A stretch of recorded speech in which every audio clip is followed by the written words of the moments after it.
Hello everyone, and welcome! On behalf of Voces de la Historia, it's great to have you with us. Today, we are digging into the story of a Mesoamerican superpower that's often overlooked, an empire that didn't just challenge the mighty Aztecs, but actually left them humbled.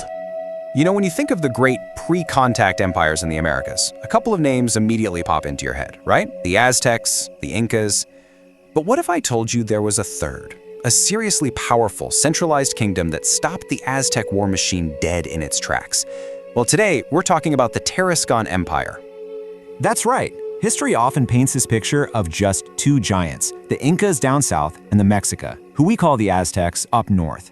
But the reality, it was more like a trio of superpowers. The Tarascan kingdom was that third pillar, carving out a huge territory for itself and creating, essentially, an unbreachable wall to the west. And they were built so differently from each other. The Mexica Empire was really a triple alliance, a kind of loose confederation of city-states that was all about collecting tribute from the people they conquered. Power was spread out, always being negotiated. The Tarascans, on the other hand, they built a totally centralized state, all under the command of one divine king, the Quetzalchi. And that unified command, as you'll see, gave them a massive strategic edge.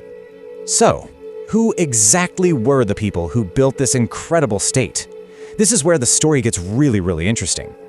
The Tarascans, or the Purépecha as they called themselves, were a total mystery, a people who were just different from everybody else around them, both culturally and linguistically. Okay, let's break this enigma down. First, their language is a complete outlier. It's what we call a language isolate, meaning it's not related to Nahuatl, the language of the Aztecs, or any other language family in the entire region. It just stands alone. Second, even though their own legends talked about a Chichimeca heritage from the north, modern genetics showed they aren't really related to those northern groups. And then here's the kicker. Some linguists have pointed out these surprising structural similarities to languages spoken thousands of miles away in the Andes, like Quechua, the language of the Inca. Their origins are still one of history's great puzzles. And let's talk about that Chichimeca identity for a second, because it's super important to get this right. We have this modern idea that it was a slur, a word for so-called barbaric nomads. But back then, in Mesoamerica, it was often a badge of honor. It meant you had this noble warrior background, this raw, powerful strength that when you combined it with the sophisticated Toltec traditions of city building, created the perfect recipe for a powerful dynasty.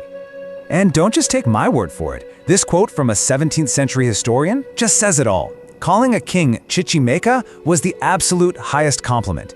It meant he was the ultimate warrior, the kind of hero that all the other nobles wanted to be. This was all about prestige, not about being primitive. So you've got this unique people with a powerful, centralized government. How did they project that power? Well, they built one of the most technologically advanced and effective armies in all of Mesoamerica. Yeah, just look at this comparison. It really tells the story. While the Mexica relied on the atlotl, which is a spear thrower, the Tarascans mastered the longbow and used it on a massive scale. That gave them way better range and a much faster rate of fire. But the real game changer was metal. The Tarascans were brilliant metal workers, and they actually used it in their military, putting copper tips on their arrows and axes. This gave them a frankly devastating advantage against armies using weapons made mostly of wood and obsidian. Now, this kind of power didn't just appear overnight. It was built step by step. It all started with their legendary founder, Tariacuri, who brought the peoples around Lake Pátzcuaro together. After him, his successors formed their own version of a triple alliance, which started conquering the whole region. But the final crucial step was taken by this incredibly ambitious king, Tizipantaccuare. He broke up that alliance, gathered all the power for himself, and ruled from his capital, Tzintzuntzan. The Tarascan Empire was now a unified force, ready for a major war. And when you have two aggressive, expanding empires right next to each other, a collision is pretty much inevitable. This brings us to the Great War, the one that would literally draw a line in the sand and define the map of Mesoamerica for generations. I mean, you can just picture it, can't you? It's the classic, unstoppable force. The Aztec Mexica under their emperor Axayacatl, who knew nothing but victory, running smack into an immovable object, the freshly unified and militarily superior Tarascan kingdom led by their brilliant king Tizipantaccuare. So in 1476, Axayacatl gets a huge army together and marches west, probably thinking it's going to be another easy win. But the Tarascan king was more than ready. In fact, he was so confident that he sent messengers to the Mexican emperor not to negotiate a surrender, but to taunt him. In the battle that followed, the Tarascan army just unleashed a storm of arrows, completely shattering the Mexica forces. It wasn't just a loss for the Aztecs, it was a total rout, an absolute humiliation. I mean, can you imagine the sheer nerve? This is the message the Tarascan king sent to the most powerful man in Mesoamerica right before they fought. Great Lord, who brought you here? You have been ill-advised. That is one of the all-time great taunts in military history. And the best part is, he had the army to back it up. The shockwaves from that single battle were just immense. It didn't just end one military campaign. It created a permanent, hardened frontier, a stalemate that would last right up until the Spanish arrived.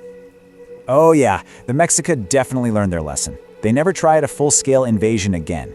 What happened instead was this heavily militarized border sprang up, a whole chain of forts and military bases on both sides.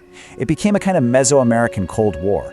That Tarascan victory had completely stopped Mexica expansion to the west, creating a bipolar world in the heart of Mexico.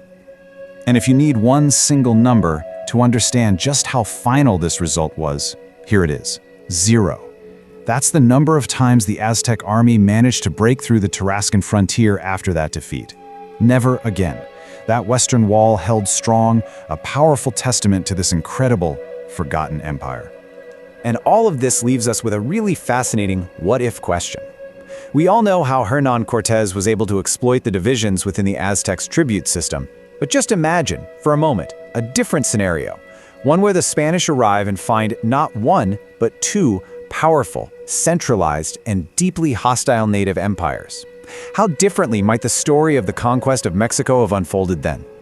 It's a thought that really changes how we look at this period of history. If you enjoyed uncovering this hidden story, make sure you subscribe to Voces de la Historia for more. Thanks so much for joining us.